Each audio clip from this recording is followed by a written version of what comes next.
आज हम पढ़ेंगे इकाई 3 सांख्यिकी।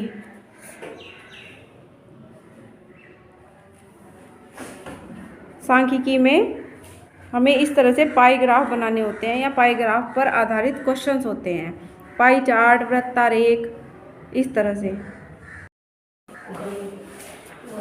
सबसे पहले हम आते हैं अभ्यास 3A पर, जिसका पहला क्वेश्चन है, किसी कक्षा की वार्षिक परीक्षा के 60 शिक्षार्थियों के परिणाम निम्नांकित पाई ग्राफ द्वारा निरूपित है। चित्र देखकर बताइए। तो ये चित्र दिया हुआ है और इन क्वेश्चनों को बताना है। चित्र देखकर बताइए कि पहला, दूसरा, तीसरा, चौथा क्वेश्चन। किसी कक्षा की वार्षिक परीक्षा में 60 शिक्षार्थी बैठे हैं। वार्षिक परीक्षा हुई, एग्ज़ाम हुआ, उसमें 60 बच्चों ने परीक्षा दी और उनके परिणाम आए हैं। और फिर उस पर आधारित कुछ क्वेश्चंस हैं कि सबसे अधिक शिक्षार्थी किस श्रेणी में उत्तीर्ण हुए। ये हमारा पाई ग्राफ है। इसमें दिया हुआ है कि प्रथम श्रेणी में जो 60 डिग्री के छात्र हैं वो प्रथम श्रेणी में उत्तीर्ण हुए, 180 डिग्री के छात्र द्वितीय श्रेणी में उत्तीर्ण हुए, 90 डिग्री छात्र मतलब इस गोले के इतने हिस्से के जो छात्र हैं वो तृतीय श्रेणी में उत्तीर्ण हुए, और ये जो 30 डिग्री बचा है ये अनुत्तीर्ण है, ये फेल है। तो पहला क्वेश्चन, सबसे अधिक शिक्षार्थी किस श्रेणी में उत्तीर्ण हुए। तो हम देख रहे हैं कि उत्तीर्ण की ये 3 श्रेणियां हैं, 1, 2, 3, ये तीनों उत्तीर्ण हैं। इसमें सबसे बड़ा भाग कौन सा है। हम देख रहे हैं कि द्वितीय श्रेणी का भाग सबसे बड़ा भाग है। तो सबसे अधिक जो शिक्षार्थी हैं वो सेकंड डिवीजन यानी कि द्वितीय श्रेणी में उत्तीर्ण हुए हैं। तो सबसे अधिक शिक्षार्थी उत्तीर्ण हुए हैं द्वितीय श्रेणी में। इसका उत्तर होगा द्वितीय श्रेणी। अगला क्वेश्चन, सबसे कम शिक्षार्थी किस श्रेणी में उत्तीर्ण हुए। सबसे कम जो उत्तीर्ण है, अब देखेंगे सबसे छोटा उत्तीर्ण वाला हिस्सा ये 60 वाला, क्योंकि ये 90 है, ये भी बड़ा है, 180 बड़ा है। सबसे कम उत्तीर्ण जो है वो 60 है, 60 डिग्री वाले। तो ये कौन सी श्रेणी में उत्तीर्ण हुए, ये प्रथम श्रेणी में उत्तीर्ण हुए हैं। सबसे कम बच्चे प्रथम श्रेणी में उत्तीर्ण, क्योंकि सबसे कम ये वाला ही हिस्सा है उत्तीर्ण का। तो सबसे कम शिक्षार्थी फर्स्ट डिवीजन से उत्तीर्ण हुए हैं, प्रथम श्रेणी से सबसे कम शिक्षार्थी उत्तीर्ण हुए हैं। अगला, अनुत्तीर्ण शिक्षार्थियों की संख्या कितनी है। अनुत्तीर्ण जो फेल हो गए हैं अनुत्तीर्ण हैं। अनुत्तीर्ण का मतलब होता है जो फेल हो जाते हैं। तो अनुत्तीर्ण शिक्षार्थी 30 डिग्री में दिया हुआ है। यहाँ पर जो अनुत्तीर्ण शिक्षार्थी हैं आप देख सकते हैं कि 30 डिग्री दिया हुआ है, और इन्होंने पूछा है कि अनुत्तीर्ण शिक्षार्थियों की संख्या कितनी है। तो हम संख्या निकालेंगे, डिग्री से संख्या निकालेंगे। तीसरा क्वेश्चन है, अनुत्तीर्ण शिक्षार्थियों की संख्या कितनी है। ठीक है, अब देखो अनुत्तीर्ण शिक्षार्थियों की जो डिग्री है वो 30 डिग्री है। कितनी डिग्री है, 30। अब इनकी संख्या निकालेंगे। तो संख्या कैसे निकालेंगे, जो डिग्री दी हुई है ना 30, उसे ऊपर लिख लो, लिख लिया, और 60 में 360 डिग्री से भाग कर दो और 60 से इसे गुणा कर दो, फिर 8 डिग्री हटा दो, है तो डिग्री ही है 30। वो ऊपर वो जो है संख्या वो 30 यहाँ पे रखेंगे, 360 से भाग करेंगे और 60 से गुणा करेंगे। 360 इसलिए क्योंकि ये पूरा जो गोला होता है ना ये 360 डिग्री का होता है, तो इसलिए 360 से भाग करेंगे। अब इसे हल करेंगे, 0 से 0 कट जाएगा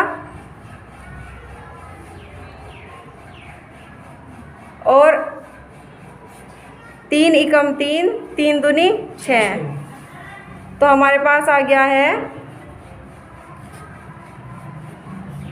60, क्योंकि ऊपर 60 बच गया है और नीचे बच गया है 12।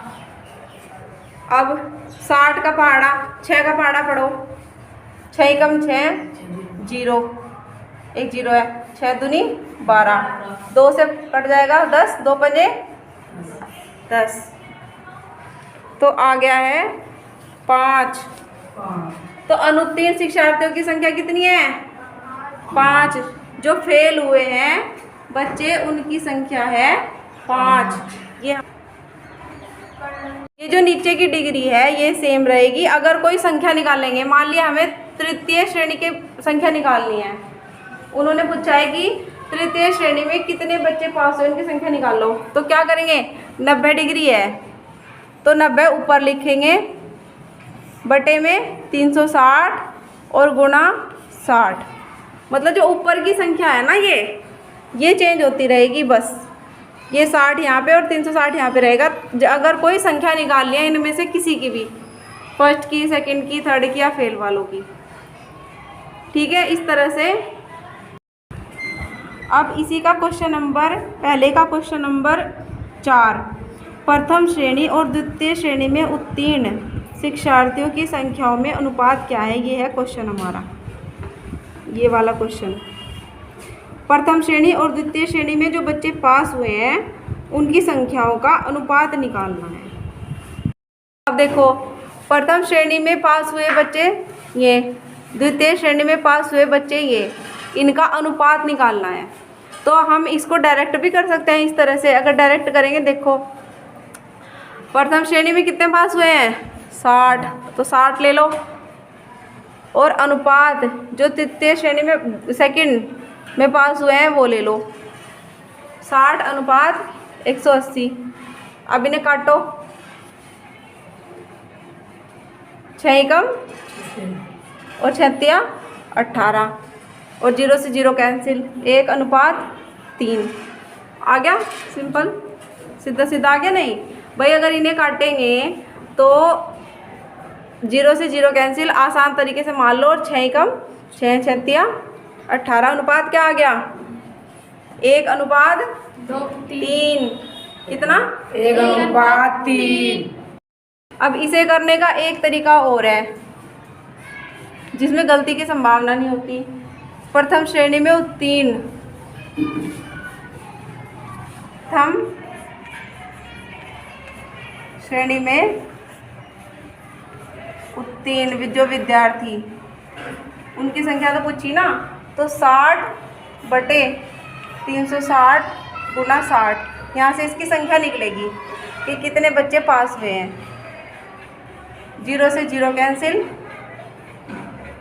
6 6 36 और 6 एकम 6, 10 संख्या ये आ गई 10। ठीक है, आ गई 10। प्रथम श्रेणी में 10 बच्चे उत्तीर्ण हुए हैं। और अब ऐसे ही निकाल लो कि द्वितीय श्रेणी में, क्योंकि 180 डिग्री है तो ऐसे ही निकालेंगे हम द्वितीय श्रेणी का।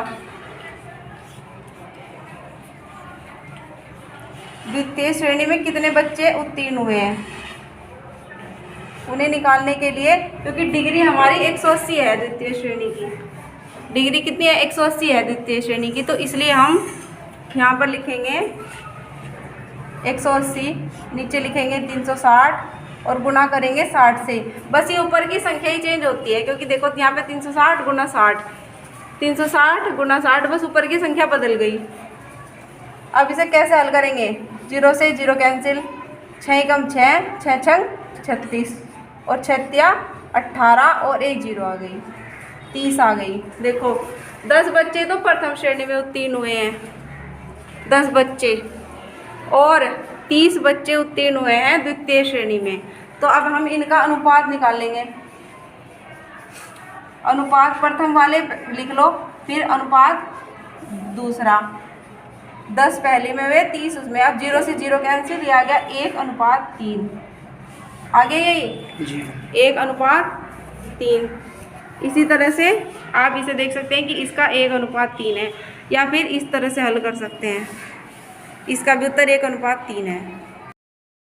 अब ये दूसरा क्वेश्चन, इस अभ्यास 3A का दूसरा क्वेश्चन। भारत के किसी शहर में तेज गति एवं यातायात नियमों का पालन न करने के कारण विभिन्न साधनों से यात्रा कर रहे सड़क दुर्घटना में घायल व्यक्तियों की प्रतिशत दरों का पाई ग्राफ निम्नवत है।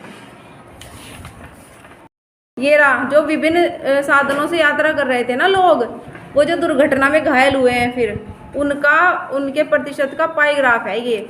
मतलब कुछ लोग तो मोटरसाइकिल से यात्रा कर रहे थे, कुछ पैदल, कुछ कार से, कुछ बस से और कुछ साइकिल से। और ये दुर्घटना में घायल व्यक्तियों का पाई ग्राफ दिया हुआ है, समझे। अब पाई ग्राफ को देखकर निम्नलिखित प्रश्नों का उत्तर दीजिए। अब इन क्वेश्चंस का उत्तर देना है। पहला क्वेश्चन है, सबसे अधिक घायल होने वाले व्यक्ति किस प्रकार यात्रा कर रहे थे। ये जो दिया हुआ है ना पाई ग्राफ, टोटल ये घायल व्यक्तियों का दिया हुआ है। ये जो गोला सा बनाते हैं इस तरह से, इसे पाई ग्राफ बोलते हैं। अब इन्होंने पूछा है कि सबसे अधिक घायल होने वाले व्यक्ति किस प्रकार यात्रा कर रहे थे। तो सबसे अधिक, सबसे बड़ा हिस्सा कौन सा है, पैदल वालों का, देख लो, पैदल वालों का सबसे बड़ा है। तो सबसे अधिक घायल के कौन से हैं, जो पैदल चल रहे थे, है ना। इन्होंने पूछा कि सबसे अधिक घायल होने वाले व्यक्ति किस प्रकार यात्रा कर रहे थे। तो सबसे बड़ा हिस्सा देखेंगे हम इसमें, ये वाला सबसे बड़ा है। तो वो व्यक्ति पैदल चल रहे थे जो सबसे अधिक घायल हुए हैं, ठीक है। तो पहले का उत्तर है पैदल। अब सेकंड, साइकिल से यात्रा करने वाले कितने प्रतिशत व्यक्ति घायल हुए। अब जो साइकिल से यात्रा कर रहे थे, देखो साइकिल से यात्रा कर रहे थे, 36 डिग्री दिया हुआ है इन्होंने। ये लोग साइकिल से यात्रा कर रहे थे जो घायल हुए हैं। अब इन्होंने कहा है इसका प्रतिशत निकालना है। क्या निकालना है, प्रतिशत पूछा है इन्होंने। ये प्रतिशत नहीं है, ये डिग्री में दी हुई है संख्या 36। तो अब हम इसका प्रतिशत निकाल लेंगे। ये है पाई ग्राफ जो कि यात्रा कर रहे थे उन व्यक्तियों का, ठीक है। अब हम देखेंगे कि इन्होंने पूछा है कि साइकिल से यात्रा करने वाले जो व्यक्ति है उनका प्रतिशत बताओ। साइकिल से यात्रा करने वाले, अब देखेंगे कि साइकिल से कितने व्यक्ति यात्रा कर रहे थे। इन्होंने दिया है साइकिल से यात्रा कितने कर रहे थे, इन्होंने इनके हिसाब से 36, यही तो है ना। साइकिल से यात्रा करने वाले घायलों का प्रतिशत बताना है। अब कुल यात्रा करने वाले कितने हैं टोटल, चाहे वो किसी भी साधन से यात्रा कर रहे हो। कुल यात्रा करने वाले किसी भी साधन से कर रहे हो, देखो ये देखो पाई ग्राफ, इसमें कुछ स्कूटर से, पैदल, कार से, बस टोटल जो यात्रा कर रहे हैं वो इन सारों को जोड़ के निकलेगा। तो टोटल जो यात्रा कर रहे हैं 144 प्लस 90 प्लस 36 प्लस 54 प्लस 36, इन्हें जोड़ के आएगा टोटल 360। क्योंकि ये जो पूरा सर्कल भी है ना ये 360 डिग्री का होता है, इसका कोण, ये जोड़ के कितना आएगा 360। जो कुल किसी भी साधन से यात्रा कर रहे हो वो 360 है। अब हमें इनका प्रतिशत निकालना है, साइकिल से यात्रा करने वालों का प्रतिशत। प्रतिशत कैसे निकलेगा, 36 ऊपर रखेंगे, 360 नीचे रखेंगे और 100 से गुणा करेंगे। जब कभी भी प्रतिशत निकालना हो हमेशा 100 से गुणा करते हैं। किससे गुणा करते हैं, 100 से। 0 से 0 कैंसिल, 36 से 36 ही कम, कट गया पूरा भाई, 36 ही कम 36 नहीं हो गया, और कितना बच गया बस 10। तो 10% व्यक्ति जो है वो साइकिल से यात्रा कर रहे थे जो घायल हुए, समझे।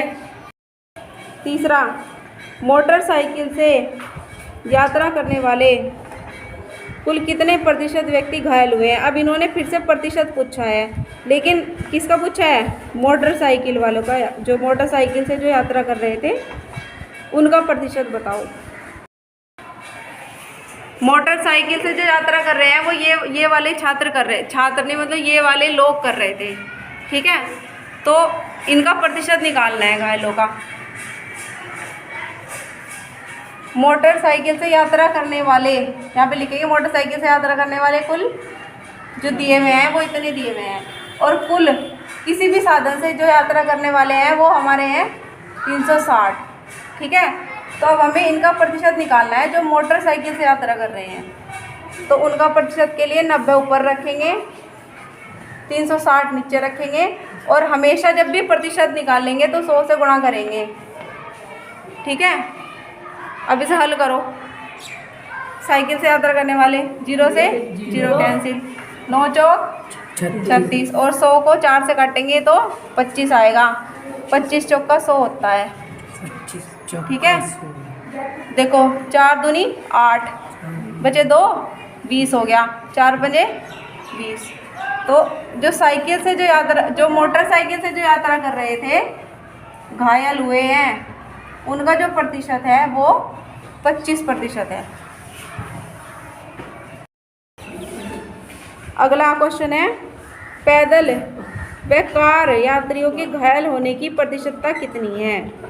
अब इन्होंने पूछा है कि पैदल जो है उनकी प्रतिशतता निकालो और कार के घायलों की प्रतिशतता निकालो। पैदल जो व्यक्ति हैं उनकी संख्या है 144। तो पैदल और कार वालों की प्रतिशतता में निकालनी है।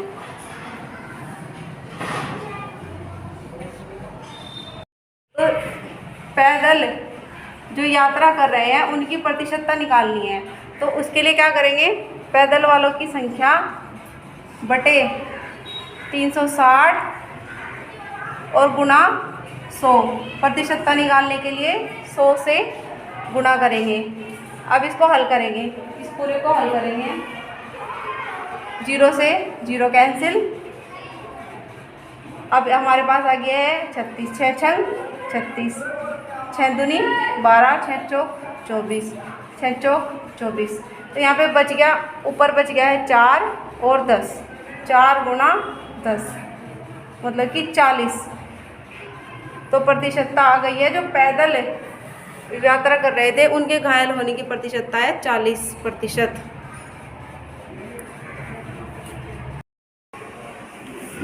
अब कार से यात्रा करने वालों की प्रतिशतता निकालनी है।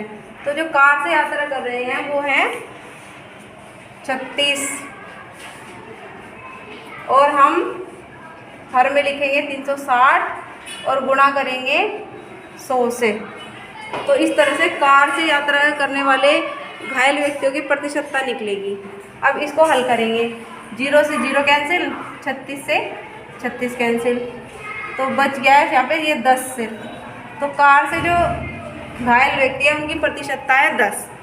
तो हम देख रहे हैं कि पैदल वालों की प्रतिशतता है 40% और कार वालों की जो प्रतिशतता है वो है 10%।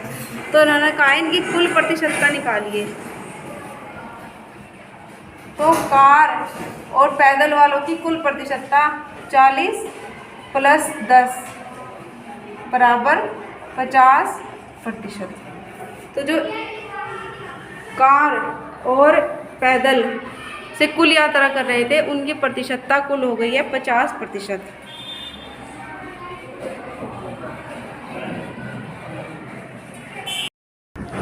अब अगला क्वेश्चन है 5वां क्वेश्चन, विभिन्न यात्रा साधनों से घायल होने वाले व्यक्तियों की कुल प्रतिशतता कितनी है। जो विभिन्न यात्रा साधनों से जा रहे हैं, मतलब पैदल नहीं जा रहे हैं, किसी न किसी साधन से जा रहे हैं, उनकी कुल प्रतिशतता निकालनी है। हम इसमें जो हम जोड़ेंगे इसमें पैदल वालों को नहीं जोड़ेंगे, क्योंकि पैदल वाला व्यक्ति पैदल जा रहा है, वो किसी साधन से नहीं जा रहा है। तो इसलिए हम मोटरसाइकिल, स्कूटर, साइकिल, बस और कार इन सब को जोड़ेंगे, इनके प्रतिशत को जोड़ेंगे, पैदल वाला प्रतिशत छोड़ देंगे। बस, कार, साइकिल और मोटरसाइकिल इन सब का प्रतिशत लिया है, पैदल का प्रतिशत नहीं लिया है, क्योंकि वो कोई साधन नहीं था, वो पैदल जा रहे थे। बस से जो यात्रा कर रहे हैं उनका प्रतिशत है 15%, कार से यात्रा करने वालों का 10%, साइकिल से 10% और मोटरसाइकिल से जो यात्रा कर रहे हैं उनका प्रतिशत है 25%। तो हमें कुल अलग अलग साधनों से यात्रा करने वालों का टोटल जो प्रतिशत होगा इन सभी को हम जोड़ देंगे। तो इन सभी को जोड़ने पर आएगा 60%। तो विभिन्न साधनों से 60 आएगा, इन सबको जोड़ने पर आएगा 60। तो विभिन्न साधनों से, चाहे वो किसी भी साधन से यात्रा कर रहे हो, उनके कुल घायल होने का जो प्रतिशत है वो 60% है।